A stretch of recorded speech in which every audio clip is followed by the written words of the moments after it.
Israel के PM Netanyahu का एक बड़ा बयान आया है। इजराइल अपनी सुरक्षा खुद करेगा। इजराइल अमेरिका के अधीन नहीं, नेतन्याहू ने कहा है।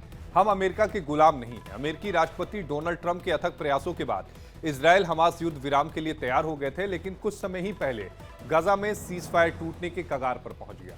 गजा युद्ध विराम को लेकर आगे की चर्चा करने के लिए अमेरिका के उपराष्ट्रपति जेडी वेंस और इजराइल के प्रधानमंत्री बेंजामिन नेतन्याहू ने बातचीत की। दोनों की बैठक खत्म होने के बाद इजरायली पीएम नेतन्याहू ने बड़ी बात कही। उन्होंने अमेरिका पर तीखा हमला करते हुए कहा कि इजराइल अमेरिका का गुलाम नहीं, वो अपनी सुरक्षा खुद तय कर सकता है। इसे लेकर ट्रंप दूत बने जेडी वेंस ने कहा कि गाजा में शांति बनाए रखना अपने आप में बहुत बड़ी चुनौती है। और इसी खबर पर ज्यादा जानकारी के साथ हमारे सहयोगी रमन हमारे साथ लाइव जुड़े हैं। रमन, इजराइल के पीएम का ये बयान जिसमें वो कह रहे हैं कि हमें अमेरिका की जरूरत नहीं, कहने का मतलब ही यही था और हम अपनी रक्षा खुद कर सकते हैं, इसके मायने क्या हैं और ऐसा क्या हो गया कि एक तरफ वो डोनाल्ड ट्रंप की पहले तारीफ करते हुए नहीं थक रहे थे और अब ये कह रहे हैं कि अमेरिका की जरूरत नहीं?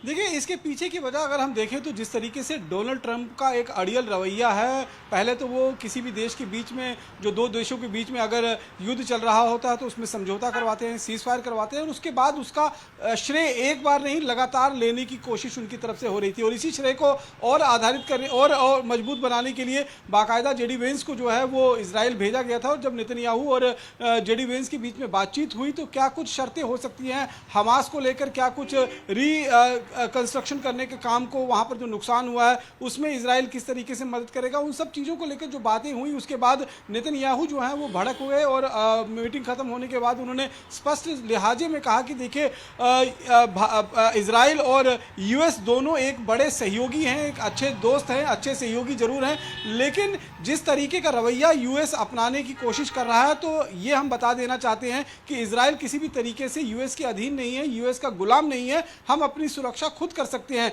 नेतन्याहू के इस बयान के बाद अब गाजा के साथ जो सीज फायर हुआ है उस सीज फायर पर भी जो है वो खतरे के बादल मंडराना शुरू हो चुके हैं, क्योंकि लगातार अगर आप देखेंगे हमास की तरफ से किसी ना किसी तरीके की कोई ना कोई गतिविधियां जो है वो अंजाम देने की कोशिश की जा रही है। और अगर इजराइल के खिलाफ कोई भी गतिविधि हमास या फलस्तीन के इलाके से रची जाएगी तो उसका जवाब जो है वो इजराइल स्पष्ट तौर पर देगा। और यही संकेत नहीं, इसके संकेत के मतलब यही है कि आने वाले समय में ये सीज फायर है वो टूटेगा।